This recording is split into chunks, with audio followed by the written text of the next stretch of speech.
Hi, hello and welcome to my channel Charulata Accounts. இன்னைக்கு நம்ம class 11 commerceல chapter 2 objectives of businessல இந்த types of economics activities பார்க்க போறோம். இப்போ இந்த types of economics activitiesக்கு முன்னாடி ஒரு விஷயத்தை சொல்றேன். Occupation அப்படினா என்னன்னு தெரிஞ்சுக்கோங்க. அதாவது occupation means keeping oneself engaged இல்லனா we are keeping one occupied வச்சுக்கோம். ஏதாவது ஒரு gainful economic activityல ஒரு regular basisல to earn the livelihood. அதுதான் நம்ம ஆக்குபேஷன் சொல்லுவோம்.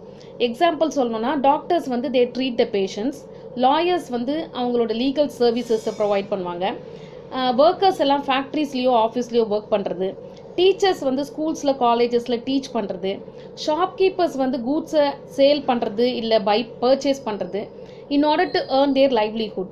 இது எல்லாமே in one way or other they have all engaged, they have all been occupied. That is said to be occupation. ஏன் இது ஆக்குபேஷன் சொல்கிறேன் அப்படின்னா, இந்த ஆக்குபேஷனை தான் நாம் 3 விதமாக பிரிக்கிறோம்: எம்ப்ளாய்மெண்ட், ப்ரொஃபஷன் அண்ட் பிஸ்னஸ். இதில் ஃபஸ்ட்டு எம்ப்ளாய்மெண்ட்னா என்ன அப்படிங்கிறத பார்க்கலாம். ஸோ இது வந்து it refers to the occupation in which people work for others and get remuneration in the form of wages or salaries. எம்ப்ளாய்மெண்ட்னா நீ யாருக்கையோ போய் வேலை செய்கிறது, அதுக்கு நீ செய்கிற அந்த சர்வீஸுக்கு யூ வில் பி பெய்டு. அது வந்து வேஜஸாக இருக்கலாம் இல்லை சேலரிஸாக இருக்கலாம். You get the remuneration for the work what you do. Okay, ரிட்டர்னில். ஸோ இப்போ எக்ஸாம்பிள்னு பார்த்தீங்கன்னா, எனி கவர்மெண்ட் சர்வெண்ட்டு இல்லை கம்பெனி எக்ஸிக்யூட்டிவ்ஸ், பேங்க் அஃபீஷியல்ஸு இல்லை ஃபேக்ட்ரி ஒர்க்கர்ஸ், இவங்க எல்லாருமே they are said to be in employment. இவங்களோட கேரக்டரிஸ்டிக்ஸ் என்னன்னு பார்த்தீங்கன்னா, first they work for others. first thing அவங்களோட they work for others. people engaged in employments will always work for someone else. யாருக்காகவோ தான் அவங்க வேலை செய்வாங்க. and அவங்களுக்கு they are not free to decide the work to be done. அவங்களால எதுவும் decide பண்ண முடியாது. they have to follow the instruction. அவங்களோட பாஸ், அவங்களோட ஹெட் என்ன சொல்கிறாங்களோ அதை தான் அவங்க ஃபாலோ பண்ணணும். ரெண்டாவது கேரக்டரிஸ்டிக்ஸ் என்னன்னு பார்த்தீங்கன்னா, டேர்ம்ஸ் அண்ட் கண்டிஷன்ஸ். எம்ப்ளாய்மெண்ட்டில் வந்து சில சர்டன் டேர்ம்ஸ் அண்ட் கண்டிஷன்ஸ் இருக்கும். என்ன ஒர்க் டு பி பெர்ஃபார்ம், எவ்வளோ ஹார்ஸ் ஒர்க் பண்ணணும், அமௌண்ட் ஆஃப் ரெமுனரேஷன் என்ன, வேறு என்ன சில ஃபெசிலிட்டிஸ் இருக்குது, இது எல்லாமே டேர்ம்ஸ் அண்ட் கண்டிஷன்ஸாக ரூல்ஸ் இருக்கும். ஸோ எம்ப்ளாயர் என்ன பண்ணுவாங்கன்னா, he will offer the employment to the people. அந்த எம்ப்ளாயி ஹேஸ் டு டிசைட், அந்த பர்சன் யார் வேலை செய்கிறாங்களோ அவங்க வந்து டிசைட் பண்ணிக்கணும் இந்த கண்டிஷன்ஸ் எல்லாம் ஓகேவா, வெதர் தே ஆர் சாட்டிஸ்ஃபைட் இந்த டேர்ம்ஸ் அண்ட் கண்டிஷன்ஸ். அதுக்கப்புறம் they can join in to the job. அது நெக்ஸ்ட்டு கேரக்டரிஸ்டிக்ஸ் பார்த்தீங்கன்னா, fixed income. The remuneration paid to the employee வந்து ஒரு ஃபிக்ஸ்டு ஃபார்மில் இருக்கும். அதை வந்து ஒரு ஃபிக்ஸ்டு இன்டர்வலில் கொடுப்பாங்க. தட் இஸ் எய்தர் டெய்லி பேசிஸாக இருக்கலாம் இல்லை மந்த்லி பேசிஸாக இருக்கலாம். அப்புறம் இன்க்ரிமெண்ட்ஸு, டிஏ எதுனா இருக்கா, இது எல்லாமே ஃபிக்ஸ் பண்ணியிருப்பாங்க. ஓகே, இந்த கண்டிஷன்ஸுக்கு எல்லாமும் இந்த சேலரி, இந்த ரெமுனரேஷன் ஓகேவா அப்படின்ற பட்சத்தில் தான் they can go and join in to the job. Okay, so this is about employment. Next பார்த்தீங்கன்னா, செகண்ட் ஆக்குபேஷனில் செகண்ட் கேட்டகரி பார்த்தீங்கன்னா ப்ரொஃபஷன். ப்ரொஃபஷன் அப்படின்னா என்ன, professions are those occupations which involve rendering of personal services of a special and expert nature. ப்ரொஃபஷனும் ஒரு ஆக்குபேஷனாக they will be involving in the personal services. Personal services அவங்க எப்படி பண்ண முடியும்னா, they will be having a special and expert quality. Okay, அவங்க வந்து ஒரு ஃபீல்டில் எக்ஸ்பர்ட்டாக இருப்பாங்க. we require services of others who fire specialize in one goal. For example, we need the service of the doctors for our treatment. We need the service of the lawyers to get the legal support. இவங்க எல்லாம் எங்கேஜாக இருக்கிறதுக்கு பேர் தான் profession. So ப்ரொஃபஷனுங்கிறது ஒரு occupation which requires specialized knowledge and they need training to pursue this.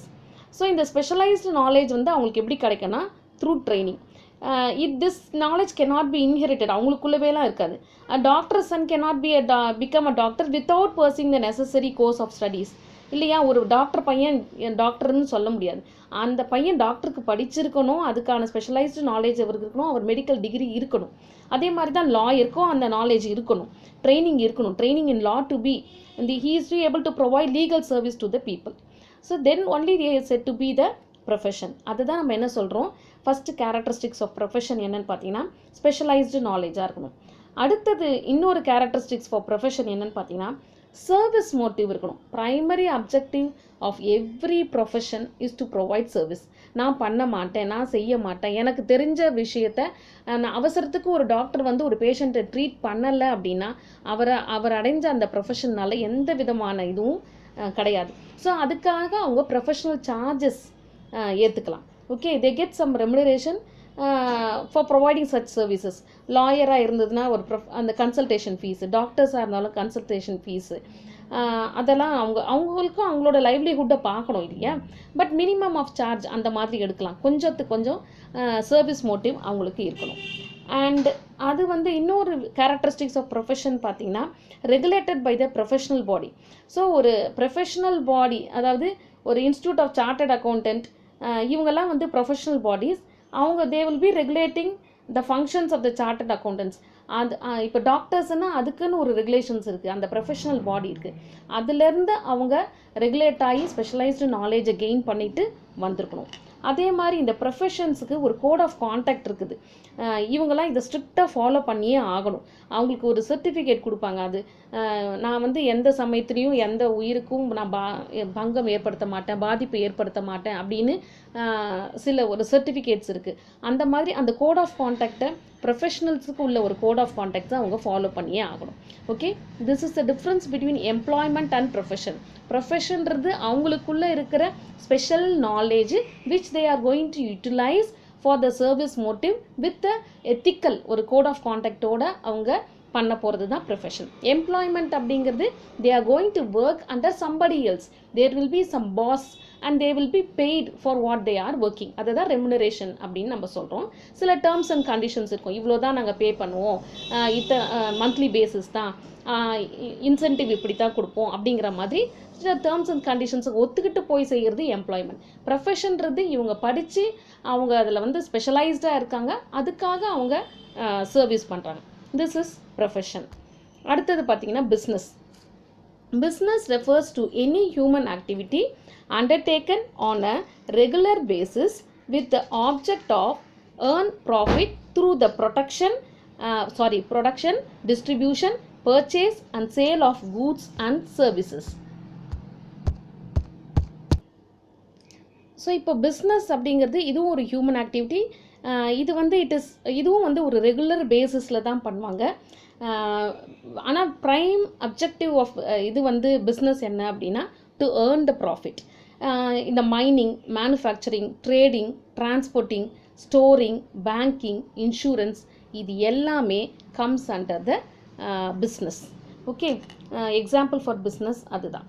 Okay, so this is about the types of economic activities. அதை வந்து generally people engage themselves in activities on a regular basis and are said to be engaged in their occupation.